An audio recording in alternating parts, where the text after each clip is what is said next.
Welcome to the Build Your Life Coaching Biz podcast, where you get to learn how to become a professional life coach and start an online coaching business from scratch. I'm your host, Krista Kathleen, a professional certified coach and business mentor. In 2016, I got divorced and left my full-time job as a registered nurse and decided to bravely answer my calling of becoming a life coach so I could help to change lives as I traveled around the world. And now I want to help you discover your purpose too. Having the freedom and flexibility to be your own boss and make as much money as you want right from your laptop will be one of the best gifts you ever give to yourself, your family, and the world. In these episodes, I'll give you real coaching combined with proven strategies and spiritual practices in order to help you build your dream coaching business that feels perfect for you.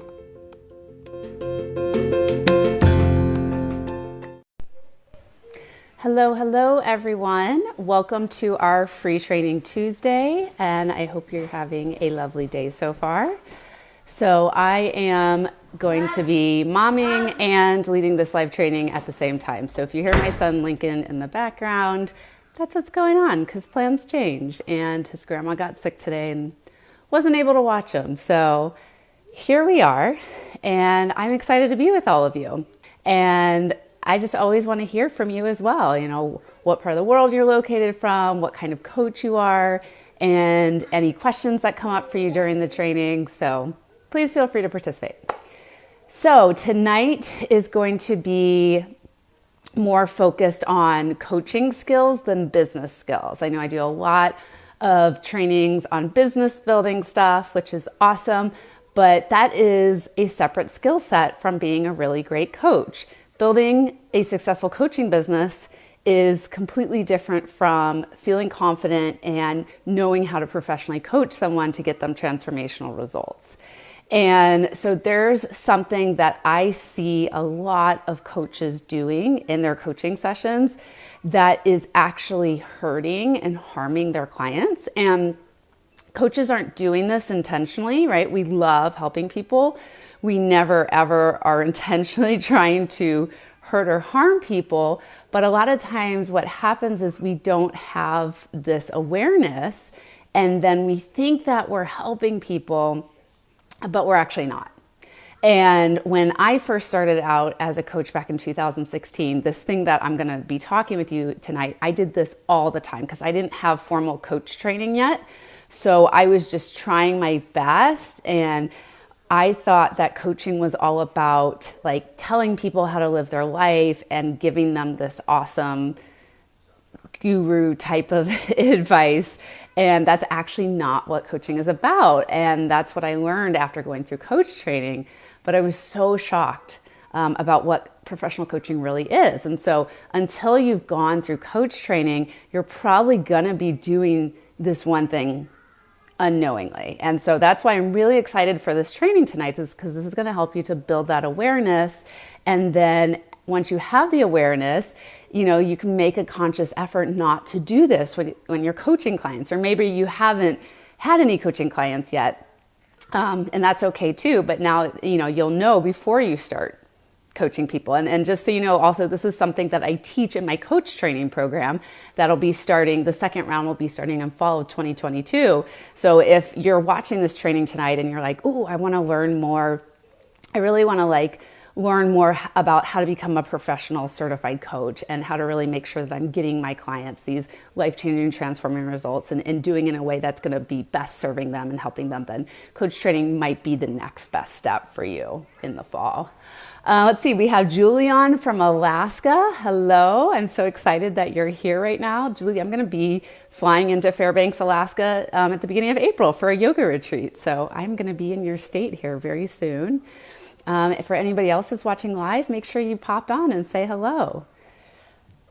Okay, so the title of our training tonight, if you see me looking down, I'm just looking at my notes here, but it's called Change This One Thing You're Doing That Might Be Harming Your Coaching Clients.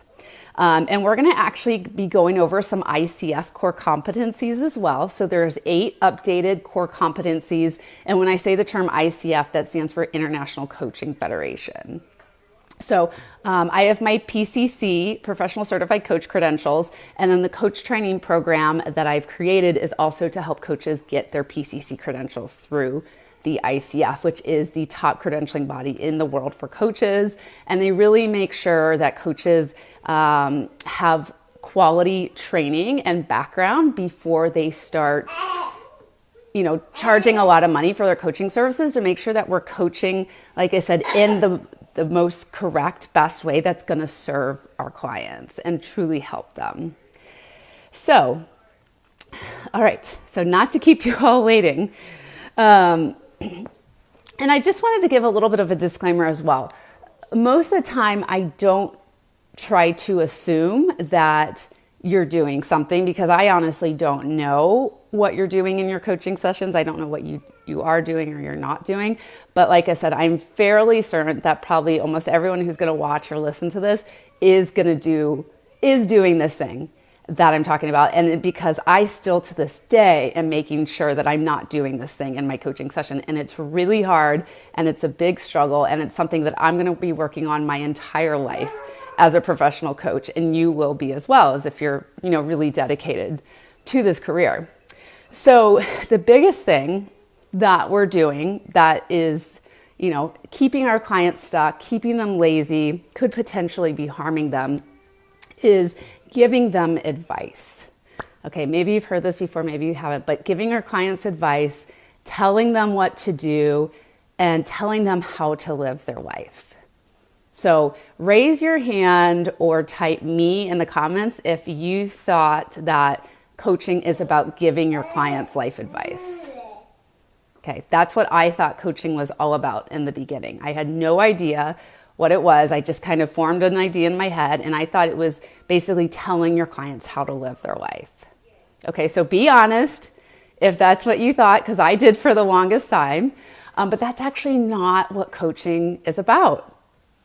Anytime we give advice to someone when they didn't ask for it, so if we give them feedback or if we give them advice and they did not reach out and ask for this, for our permission, then it is a block in communication, and it is going to so quickly break down the trust and safety that we're trying to build with our clients. So one of the ICF core competencies we're going to talk about is literally called Cultivate's Trust and Safety. And this is the most important thing that you can do with your coaching clients. Because if your clients don't trust you, if they don't feel safe, they're not going to open up. They're not going to talk about what's bothering them. And then you're not going to be able to help them get breakthroughs. So they have to feel safe inside the relationship you create with them. Oh, hold on. Let me just get my son's cartoons back up and running. If anyone has kids, Lincoln is obsessed with Peppa Pig right now. It's coming. Hold on. It's coming. Okay. There we go. Okay. Cultivates trust and safety. The definition is partners with the client to create a safe, supportive environment that allows the client to share freely, maintains a relationship of mutual respect and trust. So by you taking the time to really listen to your clients, and we're going to talk more about this today, and showing up with a curious mindset, you are going to help to build this trust and this safety for them, and they are going to feel heard and seen and acknowledged. But if you come in and start giving all this unsolicited advice, it's not going to make the client feel safe, and they're going to shut down, and it's going to be so hard to coach them moving forward. So one of my most favorite books is called The Coaching Habit by Michael Bungay-Stanier, and I always recommend new coaches to read it. And I like it because inside he calls it Taming the Advice Monster. And this is literally what it feels like inside your mind. It literally feels like a monster is wanting to take over, and sometimes you don't even realize it when it's happening. And this still happens to me when I'm doing training, sometimes with my students, and I just find myself wanting to go into advice mode. And that's actually showing up as a consultant and not as a coach. And so that is one of our responsibilities, is to understand what is the difference between all the different roles and hats that we can wear, right? So sometimes we may show up as a teacher or a consultant or a mentor, hopefully not as a therapist, right? That we're trying to avoid that one. So so we're going to try really hard moving forward after listening to this training today to tame our advice monster. So I really like how he described it in that book, but please check out that book on Amazon. It's excellent. So it's called The Coaching Habit by Michael Bungay Stanier. So what's happening? I want to break down for all of you of like what's really happening when you are giving advice to your clients on a coaching call. Is you're basically telling the client that I'm the expert and you're not. And coaching is all about treating your clients as the experts of their life because they are the experts of their life. They are the only ones that truly know what's best for them, and we don't. And we can never assume that we know what's best for our clients.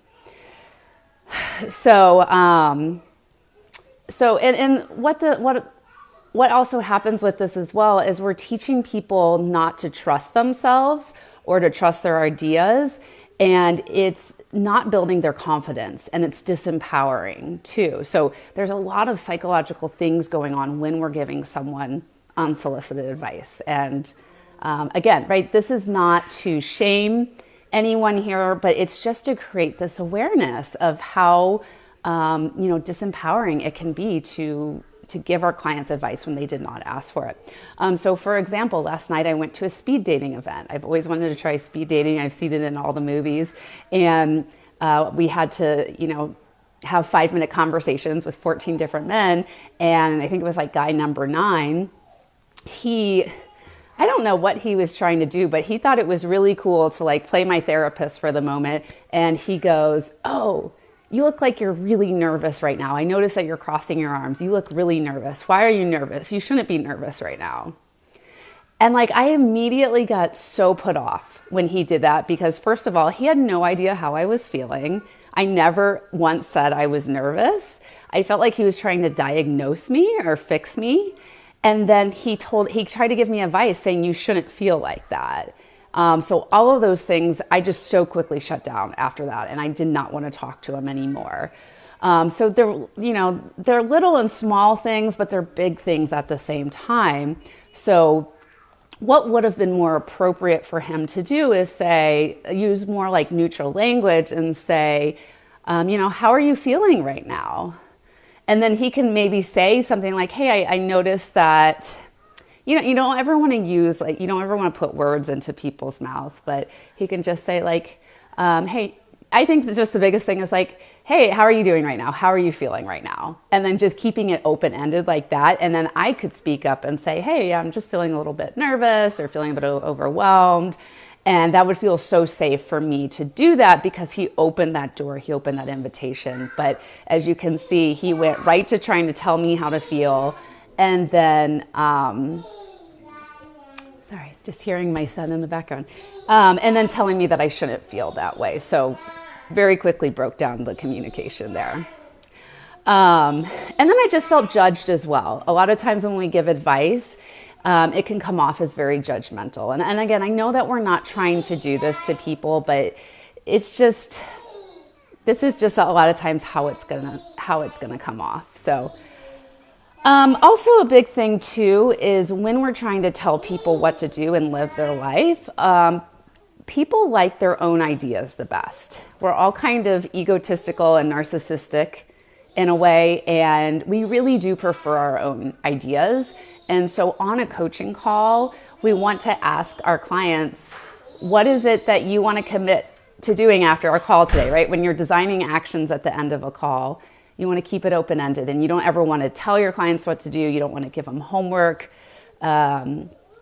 It's not bad I'm jumping ahead of myself, but you really want to trust the person in front of you, right? That they have the best ideas and that give them the opportunity to come up with their own ideas.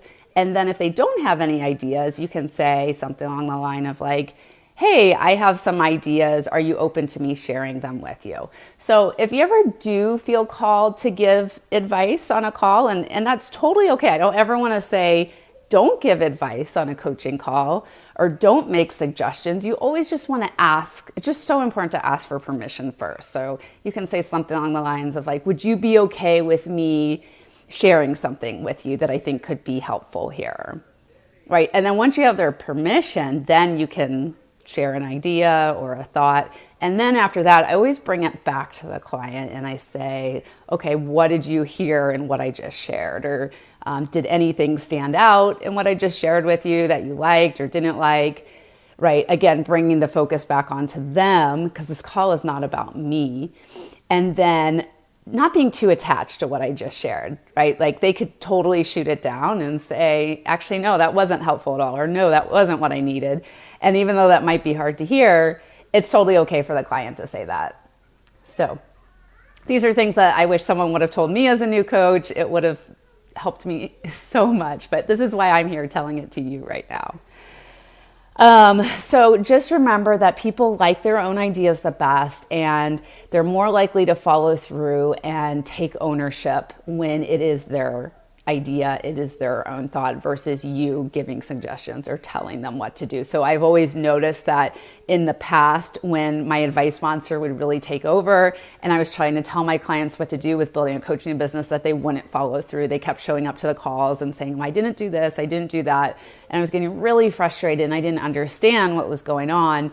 And the reality is that I wasn't showing up in the coach role. I was trying to tell them what to do when it was not my responsibility to tell them what to do. And I found then when I started, showing up with a coaching mindset and asking my clients, well, what is the next step you want to take after this call today? Then when they came up with their own ideas, they would follow through every week and they would show up to the call and they were so proud of what they accomplished. And again, it's because they came up with their own idea. They had ownership of this idea or thought that they came up with. And it just makes a huge difference and it makes your life so much easier as a coach. It's crazy how it's such a tiny little shift, but it really, it changes everything. And then your clients are so proud of themselves and they feel empowered and you did what you need to do as a professional coach.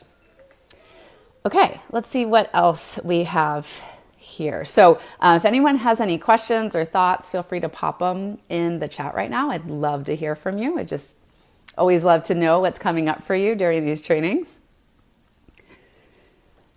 Excuse me. Okay, so just a couple of things and then we'll go ahead and wrap this up. So I'm just going to talk about what we don't want to do and then what we do want to do on a coaching call. So what we don't want to do is we don't want to assume that we know what is right for the client, right? So you always want to practice asking. So say, for example, like if a client shows up really emotionally upset to the call, you don't want to say like, okay, I think we need to talk about this. I think we need to talk about your mom, or I think we need to focus on helping you have better self-care. Like that's you choosing the topic and agenda and assuming that you know what they need and you actually have no idea what they need. So you want to ask and say like, hey, I notice you're really upset right now. What would you like to, what's the best way I can support you today?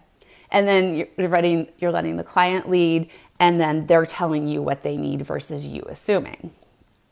So huge, huge shift there.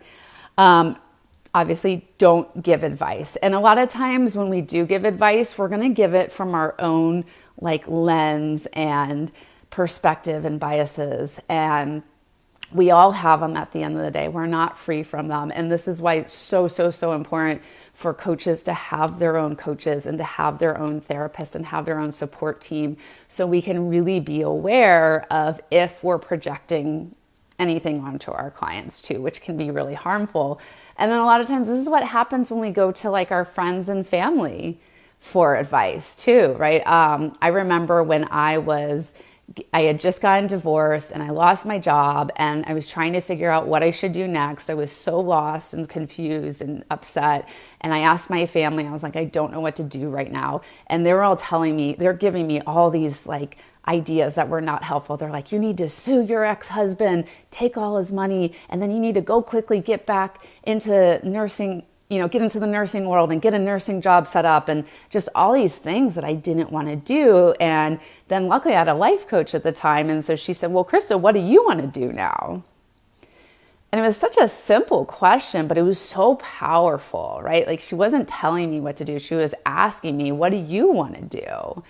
And like, I would never want to sue anybody, that my dad, he has his own business and he's gotten in some lawsuits already. So that was him giving advice from his own lens of like, oh, anytime a relationship goes bad, you sue them, right? So again, that's why it's not always the best to go to friends and family when you're in a tough spot for help or advice, because they're going to try to help you from like what they would do themselves, and that's not going to help you at all. And then the last thing we don't want to do is to tell someone how to live their life. This is it's disempowering. And again, we don't know how someone should live their life. Only the person in front of us knows. Okay, so what you do want to do on your coaching calls is you want to, if you are going to give advice or share thoughts, you always want to ask for permission first. And then always make sure you bring it back to the client. So saying something along the lines of, is it okay if I share something with you right now? They say yes, and then you say your thing and then bring it back to them and say, how did that land with you? Or what did you hear for yourself within what I just shared? So that's the great way to do it. And then also remember too, is that we teach the ICF way of coaching. And with the ICF, they say that on a coaching call, the client should be talking 80% of the time and the coach only talking 20% of the time. So really, we don't have a lot of time. If we're only talking 20% of the time, which is, if you think about a 60-minute call, 20% of that is 12 minutes. You don't have a lot of time to share a lot of advice and thoughts. Like basically what you're doing is but you're actively listening and you're asking a lot of powerful questions. And that's more of how we need to show up on professional coaching calls. And then we do want to empower our clients. So we want to put them at choice. We want to ask them what it is they need from the session. And then just, again, asking those beautiful, powerful, open-ended questions that get them thinking in new directions and thinking in new ways and coming up with their own ideas and answers. And we do want to bring a curious coaching mindset. So this is something we teach a lot in coach training. And then also too, you just want to get comfortable with not knowing how a coaching session is going to go. So once we really learn how to tame the advice monster, we have to practice surrendering and letting go. And that's okay. I never know where my coaching sessions are going to go with my clients. And that's the beautiful thing about coaching is you start with a topic at the beginning of the call, and then by the end of the call, you end up somewhere completely different, but the client always walks away with what they need and having these new breakthroughs and realizations. But both you nor the client really know where it's going to go. And that's okay. And I know a lot of times new coaches will get freaked out about that. And I'll hear coaches say things like, well, I don't know if my clients are getting results and I don't know if I'm doing a good job. And they said they wanted to talk about this and then the topic went a completely different direction. And I'm like, that's okay. That's what's supposed to happen on a coaching call. And you just occasionally check in with your client and ask them, like, what are you getting from the call so far? And what's been most helpful for you? And you ask them for that feedback. But just step back and let the call go where it needs to go. Dance in the moment is what the ICF calls it. And then the last thing is you remember to treat your client like the expert. This is truly, we always say we want to help empower people. This is truly empowering people, is treating them as the expert in their life. We are not the expert. When we try to give advice, when we try to tell people what to do, we are acting like the expert. But in a coaching session, we are not the expert. Our clients are the expert. And I'm going to tell you all, 6 years later, I'm still working on constantly refining these things and getting good at them and remembering them. And on some days, I really let the advice monster take over. And I have to remember to everything I just said, to practice it myself. So it's a work in progress. And And I hope that this was helpful tonight. So that's all I have for our training. This is a short and quick one. I would love to hear from all of you now in the comments section. Let me know what's one new thing you learned from the training and how do you want to use it in your coaching sessions moving forward? All right, what's one new thing you learned from the training? How do you want to use it in your coaching sessions moving forward? Let me know in the chat box. All right, well, that is it, my friends. Thank you so much for being in this Facebook group and for letting me guide you in your coaching journey. And remember, at any time, so our coach training program doesn't start till October 2022. So keep that in your brain if that's something that you want to do in the future. I'd love to have you be in the program. It's an incredible program. But if you are ready to work with me right now, I do have a new coaching membership. I just changed the name of it. It was called the Confident Coach Collective. It's now called the Find Your First Paying Client membership.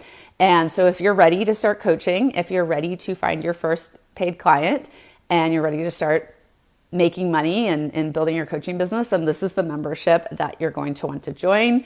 And I will drop the link below so you can learn more information on the sales page. And I hope that you decide to become a member because it's truly an incredible program and it will help get you ready for coach training and it will help give you the support right now to start coaching people if you're ready. And I'm really, really good at helping you to figure out where your next client's going to come from and to do it in a way that feels good for you. Right? I don't believe in slimy, icky sales, high pressure tactics. Those things never work. I know how to use my coaching skills in a way, again, to pull out all of the answers that are already within you. A lot of times we walk around being like, I don't know where my next client is. And really we do. We already have all the answers inside of us. So I can quickly pull those answers out of you and we can figure out really fast together where your paid clients are going to be coming from. So that way you can start doing your amazing work that I know you're ready to do. I know you want to put yourself out there in the world as a professional coach, and you should get paid for your time and your service. You're very talented. You're very gifted, and the world needs your coaching services now, not later, right now. So check out the membership. I'll drop the link in the comments below. I hope to see you inside, and then I'll see you all on next Free Training Tuesday. So, all right. Thanks, Julie. I love that you love the asking for permission piece, and I'll see you all later. Bye.